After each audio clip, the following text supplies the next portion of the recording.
ओम नमः शिवाय। शनि की कुदृष्टि। पार्वती जब भी अपने पति शिव के साथ दूसरे देवताओं के निवास स्थान पर जाती और वहां उनके सजे धजे सुंदर भवनों को देखती तो उन्हें बड़ी हीनता का बोध होता। वे यह महसूस करती कि हमसे छोटे छोटे देवताओं के पास भी बड़े बड़े भव्य भवन हैं, लेकिन हमारे पास कुछ भी नहीं। कहने को मैं आदिदेव शिव की पत्नी हूँ, लेकिन रहने के लिए मिली है कैलाश पर्वत की कंदराएं और पहनने के लिए मिले हैं वल्कल। किसी उचित आवास के अभाव में मैं अन्य सुख सुविधाओं का भी उपयोग नहीं कर सकती। एक दिन पार्वती ने अपने मन की यह व्यथा अपने पति शिव से कही। सुनकर शिव मुस्कुराए, फिर बोले, इसमें हीनता की तो कोई बात नहीं देवी। प्रत्येक व्यक्ति की अपनी अपनी जीवन शैली होती है। हमारी जीवन शैली यही है, हम अपनी इस शैली को हीन क्यों समझे। अन्य देवगण प्रकृति से बहुत दूर हैं, जबकि हम प्रकृति की गोद में निवास करते हैं। यह तो हमारे लिए गौरव की बात है, हीनता की नहीं। शिव के तर्कों से पार्वती संतुष्ट नहीं हुई और बोली, मुझे आपकी ये बातें समझ में नहीं आती देव। मुझे तो अपना एक आवास चाहिए, बहुत ही भव्य और सुख सुविधा से पूर्ण। शिव ने अपनी सहज मुस्कान के साथ उत्तर दिया, इसमें क्या मुश्किल है देवी। मैं अभी विश्वकर्मा को बुला देता हूँ, उनसे जैसा चाहे वैसा आवास बनवा ले। विश्वकर्मा को बुलाया गया। पार्वती ने आदेश दिया, हमारे लिए एक भव्य भवन बनाओ, जैसा विश्व में कहीं ना हो। विश्वकर्मा ने आदेश स्वीकार किया। निर्माण कार्य प्रारंभ हो गया। कुछ ही समय में पार्वती की इच्छानुसार भव्य भवन तैयार हो गया। अपने भवन को देखकर पार्वती अति प्रसन्न हुई। गृह प्रवेश की तैयारी होने लगी। पार्वती चाहती थी कि गृह प्रवेश के समय सभी प्रमुख देवता हमारे यहाँ उपस्थित रहे। शिव ने अपनी सहमति दे दी। सभी प्रमुख देवी देवताओं को आमंत्रण भेजा गया। गृह प्रवेश के समय वे सब कैलाश पर्वत पर आ गए। उन्होंने पार्वती के भव्य भवन की भूरी भूरी प्रशंसा की, लेकिन विश्वसनीयता ब्रह्मा खामोश रहे। जब सब देवी देवता जाने लगे तो पार्वती ने ब्रह्मा जी से पूछा, देव, क्या आपको यह आवास पसंद नहीं आया। ब्रह्मा जी ने आश्चर्य व्यक्त करते हुए पार्वती से ही प्रसन्न कर दिया। देवी, मैंने ऐसा कब कहा। आपके चेहरे की भाव भंगिमा कुछ ऐसा ही कह रही है प्रभु। पार्वती ने अपनी शंका स्पष्ट की। फिर ब्रह्मा जी को मौन देखकर पार्वती ने अपनी बात आगे बढ़ाई। देव, आप कुछ संकोच कर रहे हैं, स्पष्ट कहिए क्या बात है। ब्रह्मा जी ने तनिक रुककर उत्तर दिया, देवी, और तो सब ठीक है, लेकिन इस भवन पर शनि की कुदृष्टि है। इतना कहकर वे वहां से चले गए। पार्वती ने ब्रह्मा जी की बात शिव को बतलाई तो वे भी कुछ चिंता में पड़ गए। पार्वती ने शिव से पूछा, प्रभु, शनि की दृष्टि से क्या हो सकता है। यह भवन जल सकता है, शिव ने उत्तर दिया। यह सुनकर पार्वती भी चिंतित हो गई। बोली, प्रभु, इसके लिए कोई उपाय कीजिए। शिव ने निराशा व्यक्त की। शनि की दृष्टि को हटाना सरल नहीं है देवी। शिव का उत्तर सुनकर पार्वती आवेश में आ गई और बोली, सरल क्यों नहीं है। आप अभी शनि लोग जाइए और शनि से कहिए कि वह हमारे भवन पर से अपनी कुदृष्टि हटा ले। यदि वह मान जाए तो आप तत्काल उसे कोई वरदान दे दीजिएगा, और यदि न माने तो आप अपना डमरू जोर से बजा दीजिएगा।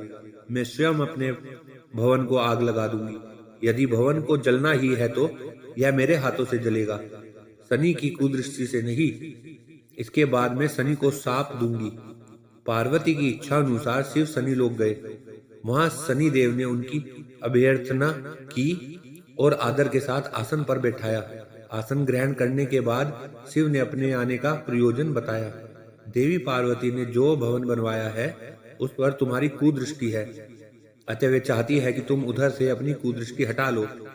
शनि देव ने करबद्ध होकर निवेदन किया, आप निश्चित रहे देव, माता पार्वती के भवन पर कुदृष्टि डालने का मैं दुस्साहस कर ही नहीं सकता। शनि ने आश्वासन पाकर शिव प्रसन्न हो गए। बोले, शनि, मैं तुमसे प्रसन्न हूँ, तुम जो चाहो वर मांग सकते हो। शनि ने विनम्र भाव से कहा, प्रभु, आपका दिया हुआ सब कुछ मेरे पास है, अब और क्या मांगू। हाँ, एक इच्छा अवश्य है, वह है आपका तांडव नृत्य देखने की।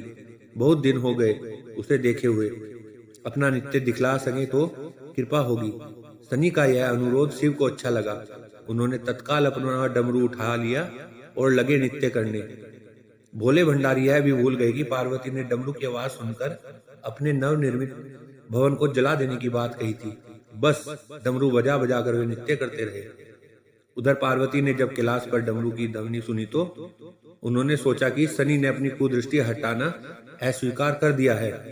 अतः वे बहुत दुखी हुई।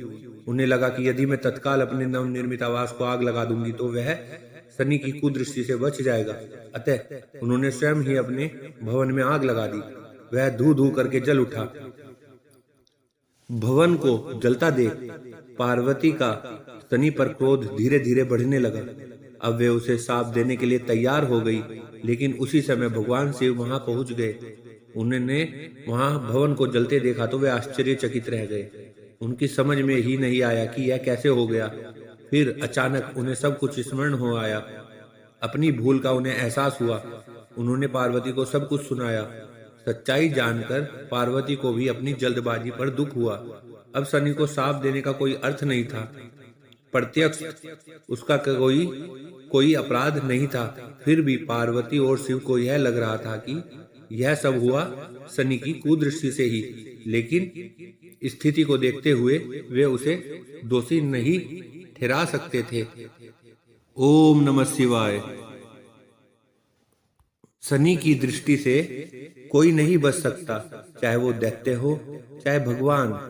शिव जी पर भी दृष्टि शनि देव जी की पड़ी और राम जी पर भी जब दृष्टि शनि देव जी की पड़ी थी तो उनको 14 वर्ष का वनवास हुआ था।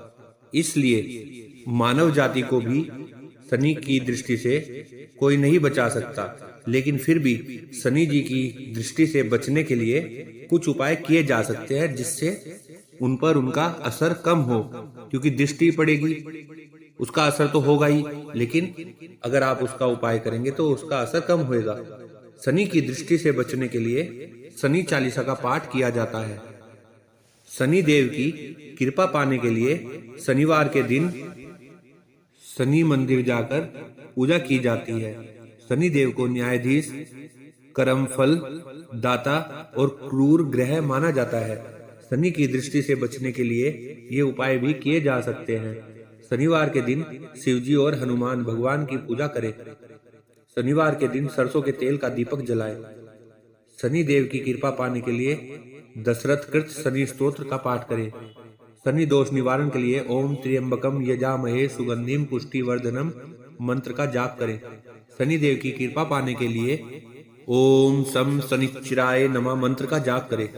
शनि देव की दृष्टि से बचने के लिए श्री कृष्ण के मंत्र ओम नमो भगवते वासुदेवाय नमः का जाप करें। शनि देव की दृष्टि से बचने के लिए गायत्री मंत्र का पाठ करें।